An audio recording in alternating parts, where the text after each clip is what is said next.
नमस्कार, मैं हूं तुम खान। दिन भर की खबरों में सबसे पहले नजर डालते हैं आज के मुख्य समाचारों पर। सट्टे और नशे के खिलाफ सामाजिक बदलाव की जरूरत, पुलिस लेगी प्रचार का सहारा। आर पार की लड़ाई की मूड में किसान 26 मई फेफाना गांव में महापंचायत करेंगे किसान। स्कूलों के एकीकरण पर बिफरे शिक्षक, कहा हमारे अच्छे दिन के पीछे क्यों पड़ी है सरकार। एसडीसी भर्ती प्रक्रिया निरस्त करने से अभ्यर्थियों में गुस्सा, कहा समय रहते गलती सुधारे सरकार। अब समाचार विस्तार से। सट्टा और नशा सामाजिक बुराई है, इसे सिर्फ कानूनी तरीके से रोकना संभव नहीं। पुलिस ने इसी सोच के साथ सामाजिक बदलाव की तरफ कदमताल करने की रणनीति बनाई है। एसपी शरद कविराज ने इसके लिए प्रबुद्ध लोगों के साथ मंथन किया और नागरिकों से आगे आने का आग्रह किया।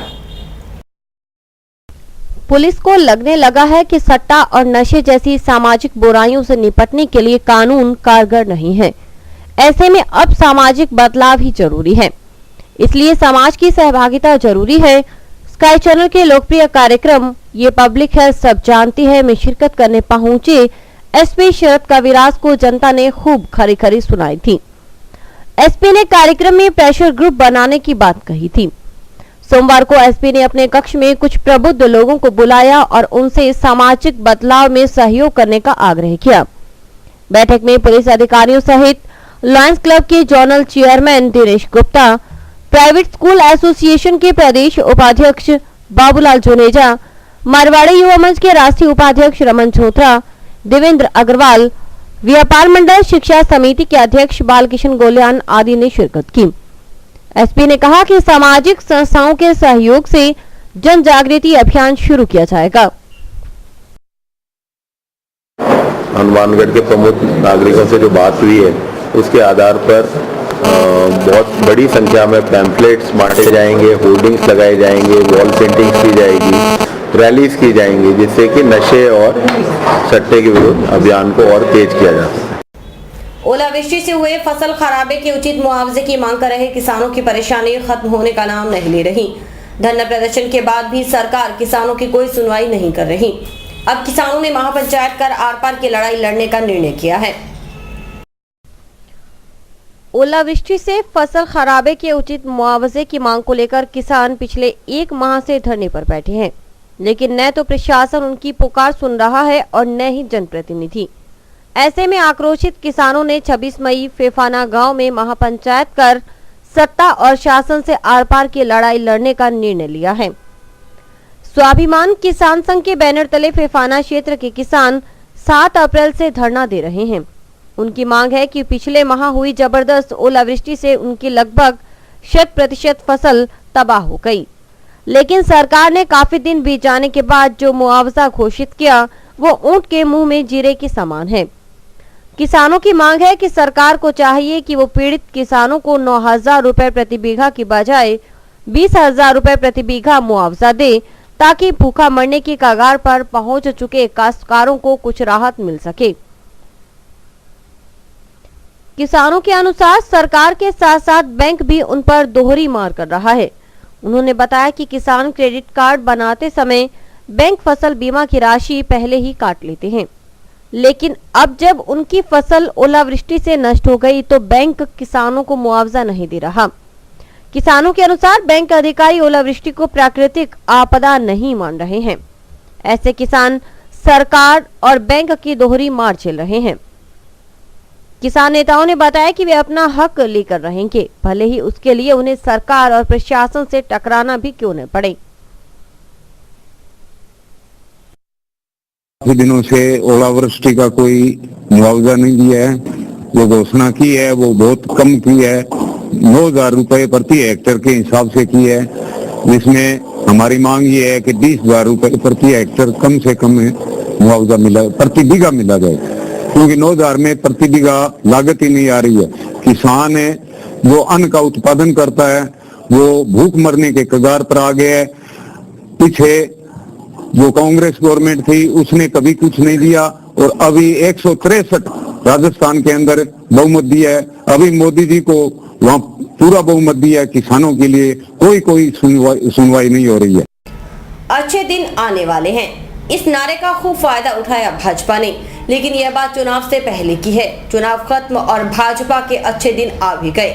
लेकिन इसके साथ ही विभिन्न वर्ग के बुरे दिन की भी शुरुआत हो गई। पहले निशाने पर आया है शिक्षक वर्ग। सरकार स्कूलों के एकीकरण करने के मूड में है, जो शिक्षकों को बर्दाश्त नहीं, लिहाजा शिक्षक संघ विरोध में उतर आया है। सरकारी स्कूलों के सामान्यीकरण का विरोध शुरू हो गया है। राजस्थान शिक्षक संघ प्रगतिशील ने आंदोलन का बिगुल बजा दिया है। प्रदेश अध्यक्ष जगदीश ढाका की अगुवाई में शिक्षकों ने कलेक्टर कार्यालय के सामने प्रदर्शन किया और सरकार विरोधी नारेबाजी की। उन्होंने लोकतंत्र में तानाशाही नहीं चलेगी के नारे लगाए। वक्ताओं ने कहा कि अब हम किस मुंह से कहें कि हमारे अच्छे दिन आने वाले हैं। जो वसुंधरा सरकार बड़े लुभावने नारे दे करके और केंद्र की सरकार जो आई है, अच्छे दिन आने वाले, अच्छे दिन और अच्छे दिन आने के संकेत भी दे दिए हैं। वो संकेत कैसे? सबसे पहले 250 रुपए कार्यालय भत्ता, जो स्टेशनरी भत्ता था, वो बंद कर दिया। और कल आपने अखबार में पढ़ा एलडीसी की भर्ती की परीक्षा 7,835 लिपिकों की वो पद समाप्त कर दिया, भर्ती रद्द कर दी और आज थर्ड ग्रेड की बंद कर दी। आपको ये और दुख होगा। आने वाले समय में उनकी एक समस्या, चिंता है कि कर्मचारियों को तो वेतन मिल रहा है, जो भत्ते मिल रहे कैसे काटा जाए, ये उनकी समस्या है। जिस तरह से पुलिस विभाग है, 1,000 रुपए इनका भत्ता, मेस भत्ता जो लागू किया था, वो 1-2 दिन में ऑर्डर आने वाले हैं। और आपको अफसोस भी होगा, आज राजस्थान के अखबार में नहीं है, बीकानेर जयपुर में 61 संवर्गों के कर्मचारियों संवर्गों के जो सर्जन पद है, कहने की प्रक्रिया रद्द कर दी है। कोई पद सर्जन नहीं होगा, कोई भर्ती नहीं होगी, कैसे कटौती की जाए, कैसे की जाए, ये होगा। वक्ताओं ने कहा कि सरकार झूठ बोल रही है। चुनाव से पूर्व वसुंधरा राजे ने कहा था कि हमने 10 लाख कर्मचारियों को नियुक्ति दी, लेकिन सच तो यह है कि पूरे राजस्थान में 10 लाख कर्मचारी हैं भी नहीं। सरकार की बुनियाद ही झूठ पर केंद्रित है। जिस सरकार की भी बुनियाद झूठ और कपट पर हो, स्पष्ट महारानी जी ने कहा था, बात तो टुकड़ी सी है कि मैंने मेरे कार्यकाल में 10 लाख कर्मचारी लगाए। आप बताइए, 10 लाख कर्मचारी राजस्थान में ही नहीं है। आज तक आजादी के बाद में अब तक भर्ती 7 लाख कर्मचारी है, इसमें शिक्षक भी शामिल है, और 3 लाख पेंशनधारी है कि मैंने 10 लाख लगाए और 5,000 विश्वविद्यालय ने लगाए। इसका मतलब ये बुनियाद झूठ और कपट पर है, और झूठ और कपट पर की सीमा पर जा सकती है। साथियों, ये हमारे लिए बड़े एक चिंता का और दुख का संदेश है। हमें सावधानी बरतनी है, एकता को मजबूत करनी है, और राजस्थान के कर्मचारी वर्ग इस बात को समझ चुके हैं। पीछे 11 तारीख को जयपुर राजधानी गुलामी नगरी में समन्वय समिति और अखिल राजस्थान कर्मचारी संयुक्त महासंघ की बैठक हुई। उन्होंने महसूस किया कि आने वाले दिन कर्मचारी जगत के लिए बहुत बुरे होने वाले हैं। कर्मचारी नेता भवानी शंकर शर्मा ने कहा कि स्कूलों का एकीकरण शिक्षा विरोधी है, इससे शिक्षकों की नौकरी पर खतरा है, इसे हम सहन नहीं करेंगे। सरकार हिटलर शाही पर उतर आई है। राज्य सरकार द्वारा शिक्षकों के एकीकरण, जो स्कूल एकीकरण की चल रही है, इस प्रक्रिया में कर्मचारियों की जो नौकरियों पर आंच आने वाली है और शिक्षा का जो प्रसार के लिए कार्यक्रम चल रहा है, उसमें भी गिरावट आएगी। इसलिए सरकार को ये जो कर्मचारी और जो जनता के भलाई के जो कार्य है, इस पर जो रोक लगाने की स्थिति चल रही है, इस पर नहीं करना चाहिए। इसके अलावा राज्य सरकार ने अब जो पूर्ववर्ती सरकार ने मतलब पदों की बढ़ोतरी की थी, उसमें 61 विभागों में अब इन्होंने जो पदों की कटौती कर दी, जो पूर्व में किए थे, उन पर रोक लगा दी है। एवं कनिष्ठ लिपिक की जो 7,500 भर्तियाँ निकाली थी, उस पर भी रोक लगाती है। यह सरकार की बड़ी एक हिटलरशाही नीति का नतीजा दिख रहा है। इससे बेरोजगारी बढ़ेगी और जनता में त्राही मचेगी। जिस पर एक प्रकार तो ये कह रहे हैं कि भी हम सरकार को रोजगार देंगे, दूसरी तरफ शिक्षा में ये स्कूलों का एकीकरण कर रहे हैं। एकीकरण की वजह से शिक्षक के पदों में कटौती होगी, दूसरी तरफ बाबुओं की भर्ती इन्होंने बंद कर दी, तीसरी तरफ पदोन्नति के जो पूर्ववर्ती सरकार ने दिए थे उसमें कटौती कर दी। जो ये सारी जो नीतियां हैं, ये जन विरोधी नीतियां हैं और इन नीतियों का हम पुरजोर विरोध करते हैं। राजस्थान शिक्षक संघ प्रगतिशील के प्रदेशाध्यक्ष जगदीश प्रसाद ढाका ने कहा कि 11 सूत्री मांग पत्र को लेकर ज्ञापन दिया गया है। दरअसल सरकार की बदनीयती की वजह से आरटीई का उल्लंघन हो रहा है। इससे सरकार की मंशा साफ नजर आ रही है, वह शिक्षा के निजीकरण की तरफ जा रही है।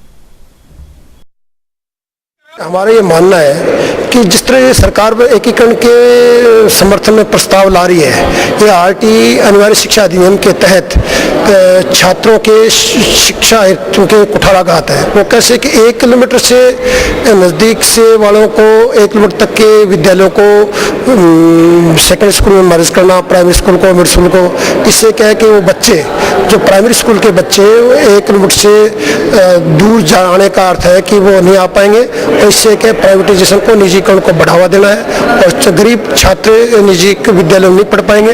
ऐसी स्थिति में छात्र हितों के कुठाराघात है और बहुत बड़ा संसाधन और विद्यालय भवन बना दिए गए हैं और वो अनुपयोगी हो जाएंगे। और साथ साथ राजस्थान में हजारों, कम से कम 60-70 हजार शिक्षकों को पदों की कटौती होगी और पदों की कटौती होने का मायने यह है कि बेरोजगार शिक्षकों के हितों पर कुठाराघात होगा। जरा सोचिए, जब परीक्षा देने के बाद परिणाम का बेसब्री से इंतजार हो और अभ्यर्थी अच्छे दिन आने का इंतजार कर रहे हों, तो अचानक सरकार का यह फरमान आए कि अब उस परीक्षा को भी निरस्त कर दिया गया है, तो अभ्यर्थियों की हालत कैसी होगी? बड़ा सवाल यही है और इससे जूझ रहे हैं प्रदेश के हजारों बेरोजगार। सरकार के इस निर्णय का सर्वत्र विरोध होने लगा है।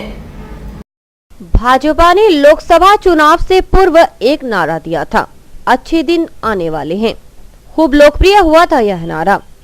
हर किसी को लगा जैसे चमत्कार होने वाला है, हालांकि चमत्कार हो भी रहा है। राज्य की भाजपा सरकार ने एक तुगलकी फैसला कर हजारों युवाओं के सपनों पर कुठाराघात करने की कोशिश की है। प्रदेश की तरह हनुमानगढ़ के युवाओं ने भी गहलोत सरकार के वक्त एसडीसी भर्ती परीक्षा दी थी। उन्हें अब परिणाम की प्रतीक्षा थी ताकि सरकारी नौकरी मिले और अच्छे दिन आए। लेकिन केंद्र में भाजपा ने तो प्रचंड बहुमत के साथ सरकार बनाने में कामयाबी हासिल कर ली, लेकिन बेरोजगार युवाओं के बुरे दिन जैसे जाने के लिए तैयार नहीं। परीक्षा परिणाम का इंतजार कर रहे युवाओं को खबर मिली कि सरकार ने परीक्षा को ही निरस्त करने की घोषणा कर दी है। सरकार द्वारा आयोजित की गई भर्ती 2013 की एलडीसी की, जो सरकार ने कल ही निर्णय लिया कि इसे रद्द कर दिया गया है कि व्यक्तियों की जरूरत नहीं है, सारा काम कंप्यूटरीकृत हो गया है। तो अब ये समझ से बाहर है कि परीक्षा दे चुके हैं और इसके परिणाम का इंतजार हो रहा था, और लेकिन ये सरकार ने क्या किया हमारी तो समझ से ही पर है। तो हम इस सरकार के खिलाफ इसके लिए आवाज़ उठा रहे हैं कि आखिर ऐसा क्या कारण रहा है, इसे सुस्पष्ट करें और इसका परिणाम शीघ्र दें, जिसके इंतजार में हम पिछले 3 महीनों से बैठे हैं। तो अगर नहीं देती है सरकार, इसे रद्द करती है, तो इसके खिलाफ हम जयपुर में भी धरना प्रदर्शन करेंगे। नाराज अभ्यर्थी राजेंद्र सिंह ने कहा कि भाजपा ने अच्छे दिन आने का नारा दिया और उसके अच्छे दिन आ भी गए, लेकिन हमारे जैसे युवाओं के साथ मजाक क्यों कर रही है? सरकार जो ये कहती है कि अच्छे दिन आएंगे, अब ये समझ से बात है कि अच्छे दिन आएंगे किसके? मोदी सरकार के, या फिर आम जनता के, या हम एक आमजन के, या बेरोजगार के? किसके अच्छे दिन आएंगे, ये समझ से परे। समाचार अभी और भी हैं, देखते रहिए दिन भर की खबरें। सहारा परिवार की ओर से मिलावट के खिलाफ जंग के लिए सहारा क्यूशर अब आपके शहर हनुमानगढ़ टाउन में रोमाना इंटरप्राइजेस पर खुल गया है, जहां पर आपको बिना मिलावट के शुद्ध व अच्छी क्वालिटी के उत्पाद मिलेंगे, जैसे देसी घी, आटा, चाय, चावल, चीनी आदि किराना का सामान, इलेक्ट्रॉनिक्स व जनरल स्टोर का सामान भी मिलेगा। इसके अलावा रोमाना इंटरप्राइजेस में अमूल का आइसक्रीम पार्लर भी है। यहाँ पर अमूल के सभी प्रकार के उत्पाद जैसे आइसक्रीम, दूध, दही, पिज्जा आदि उपलब्ध है। रोमाना इंटरप्राइजेस की अन्य ब्रांचें रोमाना बिल्डिंग मटेरियल और रोमाना प्रॉपर्टी एडवाइजर। संपर्क करें रोमाना टावर, रोमाना कॉलोनी, नजदीक नीचे सिनेमा, हनुमानगढ़ टाउन। हमारे यहाँ पर आपको आकर्षक कीमतों पर 32 इंच LED, LCD टीवी उपलब्ध हैं।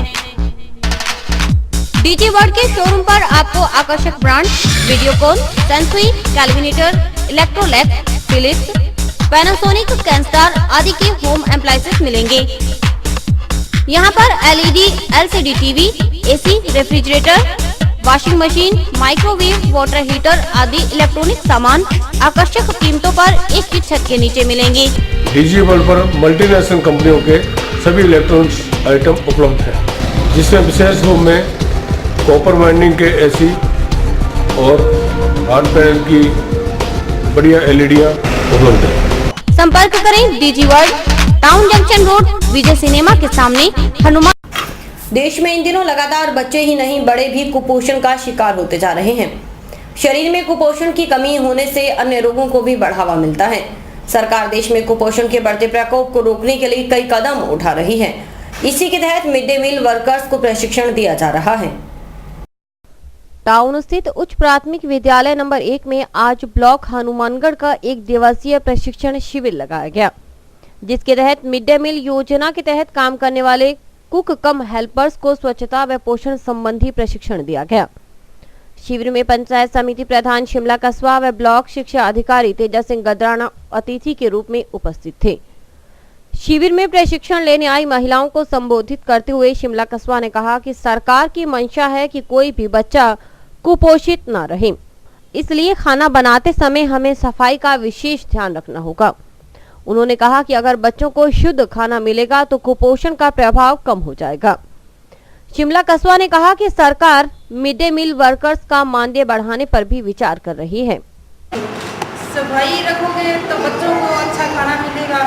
सरकार की मंशा है कि कोई भी बच्चा कुपोषित ना रहे, तो हम सफाई से जब खाना बनाएंगे तो है कि कोई भी बच्चा अच्छा खाना मिलेगा तो बच्चों को कुपोषण नहीं होगा। और आप इतने कम वेतन में काम कर रहे हो, तो सरकार मैंने देखा है कि अभी सरकार की योजना चल रही है कि आने वाले समय में आपका मानदेय जरूर बढ़ेगा। मैं आपको विश्वास दिलाती हूं। ब्लॉक शिक्षा अधिकारी तेजा सिंह गदराना ने कहा कि इस तरह के प्रशिक्षण शिविरों से बहुत कुछ सीखने को मिलता है। उन्होंने कहा कि प्रशिक्षण का हमारे जीवन में बहुत महत्व है, इसलिए हमेशा सीखने की प्रवृत्ति बनी रहनी चाहिए। तो ट्रेनिंग जीवन में हमें कुछ ना कुछ नया करने का एक संदेश देती है, एक तरीका देती है।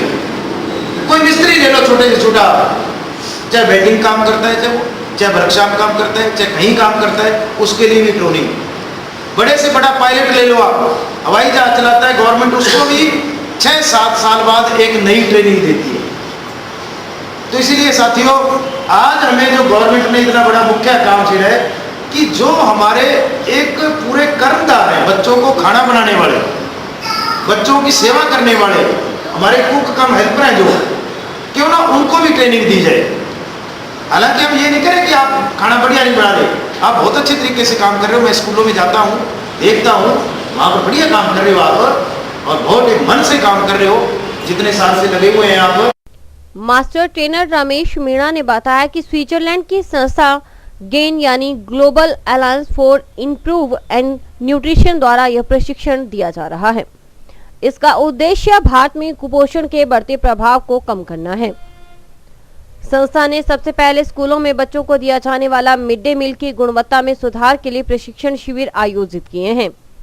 मीणा ने कहा कि प्रशिक्षण के दौरान स्कूलों में मिड डे मील बनाने वाले कार्यकर्ताओं को भोजन की गुणवत्ता व स्वच्छता कैसे बनाई जाए, इसके बारे में जानकारी दी जाएगी। किसी ने नहीं, चलो तुम्हारे हाथों में जादू चलाते हैं। सबसे पहले होता है फिर हाथ में नाचे, शाबाश हाथ से होता फिर घूम के आगे पीछे, खेला खेला खेला और फिर चलाओ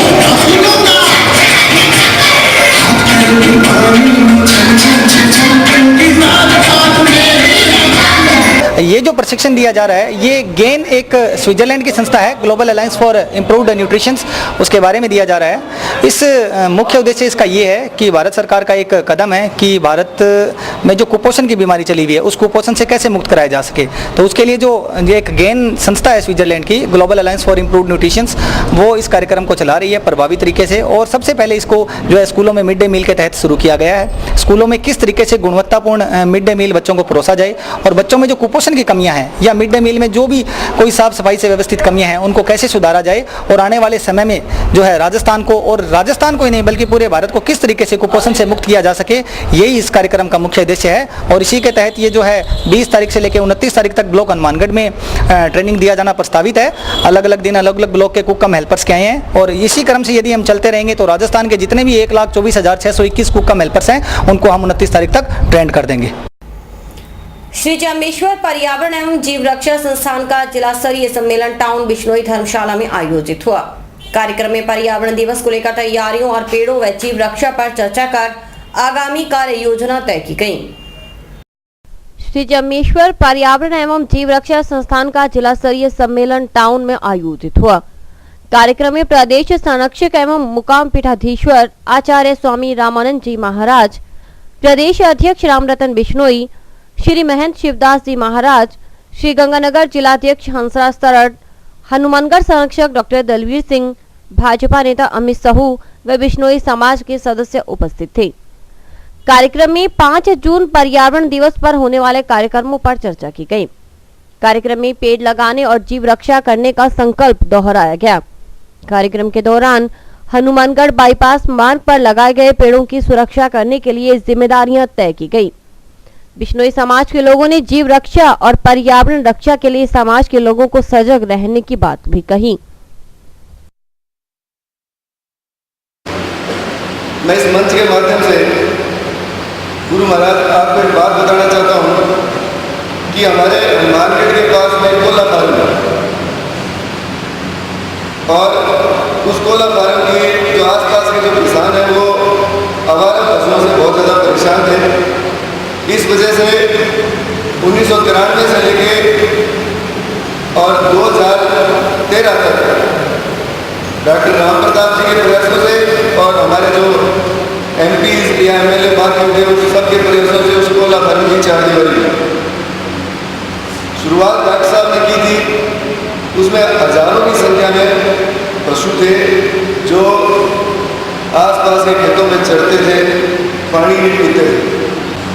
डीएफओ साहब हनुमानगढ़ जिले के अंदर सभी जिलों में तहसीलों में एक ही समस्या सामने आई, घायल जीवों को कहाँ रखें। यही समस्या लाहौर, बादरा, उससे ज़्यादा रावसर और रावसर से ज़्यादा संगरिया में, और मैं तो कहता हूँ पूरे दोनों जिलों के अंदर सबसे ज़्यादा अगर कहीं समस्या है तो पीलीभंगा की। पीलीभंगा के अंदर सबसे ज़्यादा हनुमानगढ़ जिले के अंदर वन्य जीवों की अगर गिनती हुई है अभी तो उसके अंदर पूरे जिले के अंदर पीलीभंगा तहसील के अंदर वन्य जीव सबसे ज़्यादा हैं। तो उनकी सुरक्षा का दायित्व विभाग के साथ साथ समाज का, आमजन का भी। तो आपसे मेरा निवेदन यही है कि आप पीलीभंगा के अंदर और रावसर, संगरिया, इन 3 तहसीलों के अंदर रेस्क्यू सेंटर का है, छोटे बाड़े वगैरह बनाकर घायल जीवों को 1-2 दिन रखने के लिए अस्थायी व्यवस्था की जाए।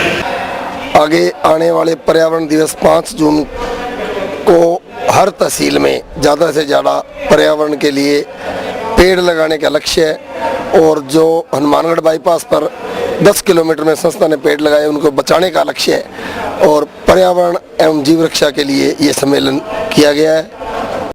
हनुमानगढ़ टाउन में सोमवार रात एक ट्रक चालक ने सड़क पार कर रहे एक नन्हे बालक को कुचल दिया और फरार हो गया। दूसरी तरफ पुलिस चालक को तो नहीं पकड़ पाई, लेकिन उसने पूरा गुस्सा मृतक बालक के पिता पर उतारा और उसकी जमकर पिटाई की। मजबूर बाप अचंभित है कि आखिर उसका कसूर क्या है। रोड पर एक ट्रक चालक ने नन्हे बालक को कुचल डाला, जिससे बालक की तत्काल मौत हो गई। बच्चे की चीख सुनकर आसपास के लोग एकत्रित हुए, लेकिन कुछ लोगों ने चालक को भगा दिया। मौके पर पहुंची पुलिस को परिजनों के आक्रोश का सामना करना पड़ा। आरोप है कि पुलिस ने मृतक बालक के पिता को पकड़ लिया और गाड़ी में बिठाकर थाना लाए और उसकी पिटाई की। पुलिस की अमानवीय कृत्य की व्यथित बालक का पिता कालूराम पूछ रहा है कि आखिर उसका कसूर क्या है। ट्रक आया था, उसने मेरे बच्चे को कुचल दिया था है? उसके बाद वो पुलिस वाले आए, पुलिस वाले मेरे को चक्की ले गए, यहाँ से मेरे को मार गिरा, पूरा हाल कर दिया, ताले मारा रास्ते में, उसने कितना मेरे को मारा, ये तो मेरा बच्चा मर गया ऊपर में ये पुलिस वाले मारे मेरे को। इसका नाम था कर्ण था। कितने साल का? 5 साल का था। क्या करने गया था? वो जा रहा था किसी साथ में, वहां पर जा रहा था वो। कालूराम को जैसे हादसे ने तोड़कर रख डाला, उससे बोला भी नहीं जा रहा था। उसके चेहरे पर इकलौता बेटा खोने का दर्द साफ देखा जा रहा था। आई थी पुलिस, आई तो पुलिस वाले आए, एकदम वहां पकड़ लिया, मेरे को पकड़ लिया, चलो गाड़ी में चलो, गाड़ी में डाल दिया और मार के ले गए मेरे को यहाँ से। मेरे को रास्ते मार के ले गए थे ये, और थड़म जाके मेरे को इतना मारा इन्होंने, पूछो बर्बाद जाके वहां पर। आपका एक ही लड़का है क्या? मेरे एक ही लड़का था ये, बस खत्म हो गया। मैं तो मेरी गाड़ी खत्म हो गई है। तो क्या काम करते हैं? दान मंडी करता हूँ जी, मजदूरी करते हैं जी। बालक का चाचा भी घटना से क्षुब्ध है। आरोप है कि कुछ लोगों ने आरोपी चालक को भगाने में मदद की। पुलिस के खिलाफ उसके मन में भी भारी गुस्सा देखने को मिला। जा रहा था, किसी के साथ जा रहा था, उस दिन हंसता हुआ वो ट्रक आया, ट्रक ने चढ़ा दिया ऊपर में, ठीक है ना। ऐसे मैंने मोटरसाइकिल लिया, मोटरसाइकिल लेके मेरे भाई कालू को मैंने लेके आया था वहाँ से मैं लेके मेरे कालू भाई को यार यहाँ पर लाया। कालू भाई को वो पुलिस वाले आए, आते ही उसने मारपीट करके थाने ले गया मेरे भाई को। थाने मारपीट ऐसे मेरे भाई अरे यहाँ पर आया था, उसका दिल तो बढ़ता ही है, बच्चा मर गया उसका तो दिल तो बढ़ता ही है। दिल किसी ने जलता, सारा दिल एक से जलता है। एक ही लड़का था उसका, एक ही लड़का उसने मार दिया ट्रक वाले ने, तो दिल तो जलता ही है। तो इस पुलिस वाले ने कुछ कार्रवाई नहीं की ट्रक वाले को बजा दिया है। मैंने ट्रक वाले को मैंने पकड़ा, फिर भी क्या यानी यहाँ पर मोहल्ले वाले ने यानी इस मोहल्ले वाले ने यानी ये केमी है ना, उसने बजा दिए थे हैं। मेरे को पीछे से पकड़ा, मैंने ट्रक वाले को पकड़ा, उसने मेरे पीछे से पकड़ा, मेरे को पीछे धक्का मार के उन्होंने बजा दिया है। फिर मेरे भाई कालू को मार पीट के थाने ले गए थे। दूसरी तरफ टाउन थाना प्रभारी राम प्रताप बिश्नोई ने मारपीट जैसे आरोपों को सिरे से खारिज कर दिया। उन्होंने कहा कि हादसे की सूचना मिलते ही पुलिस पहुंची और चूंकि परिजनों में गुस्सा था इसलिए समझाइश कर मामले को शांत किया। फैक्ट्री के पास में एक ट्रक के नीचे एक 2.5-3 साल का बच्चा था, वो आ गया जिससे उसकी मृत्यु हो गई। इस पर दुर्घटना का प्रकरण दर्ज कर तफ्तीश की जा रही है, पोस्टमार्टम करवा दिया। परिजनों में रात को थोड़ा बहुत आक्रोश था, जिन्हें समझाइश की गई, तो काफ़ी देर समझाइश के बाद वो माने, फिर ट्रक को वहाँ से हटाया। और भी वक्त है हेडलाइंस का।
शहर के जाने माने फिजिशियन डॉक्टर पारस जैन का मानना है कि हनुमानगढ़ जिले में तकरीबन 20% लोग हाई ब्लड प्रेशर के मरीज हैं।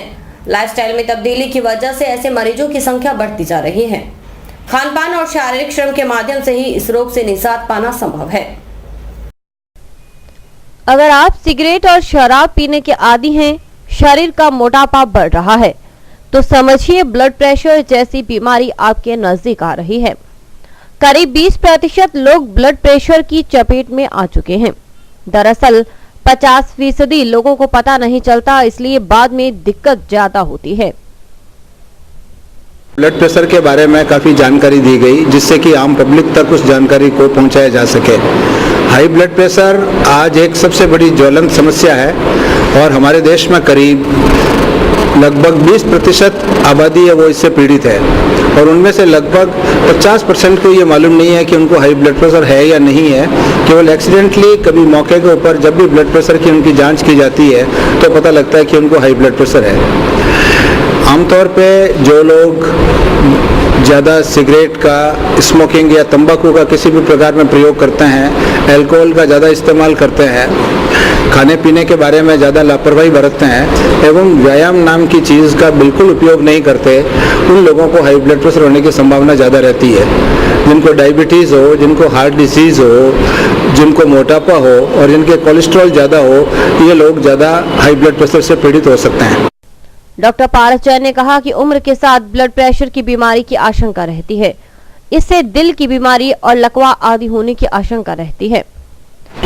जो उम्र बढ़ती है ब्लड प्रेशर बढ़ता रहता है और जिनके वंशानुगत यानी परिवार में किसी को हाई ब्लड प्रेशर रहा हुआ हो तो उसको भी हाई ब्लड प्रेशर होने की संभावना अधिक रहती है। हाई ब्लड प्रेशर के कारण से अनेक प्रकार की दूसरी बीमारियां शरीर में जन्म लेती है, जिनमें मुख्यतः है हार्ट डिजीज, इसके अलावा लकवे की बीमारी तथा गुर्दों का खराब होना।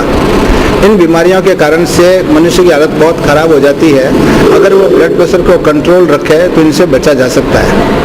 अब ब्लड प्रेशर के बारे में कितना ब्लड प्रेशर को नॉर्मल मानना चाहिए, तो आज की तारीख में जो लेटेस्ट इन्फॉर्मेशंस अवेलेबल है उसके हिसाब से अगर सिस्टोलिक ब्लड प्रेशर यानी ऊपर का ब्लड प्रेशर 140 से नीचे रहे और निचला वाला 90 से नीचे रहे तो इसको आप लगभग नॉर्मल ब्लड प्रेशर मान सकते हैं। इससे ऊपर में हाई ब्लड प्रेशर की श्रेणी में आते हैं और अगर बहुत ज़्यादा हो, जिसका ब्लड प्रेशर 180 से ऊपर हो, निचला 120 से भी ऊपर हो, तो उसको ग्रेड 3 हाइपरटेंशन यानी सीवियर हाइपरटेंशन कहते हैं।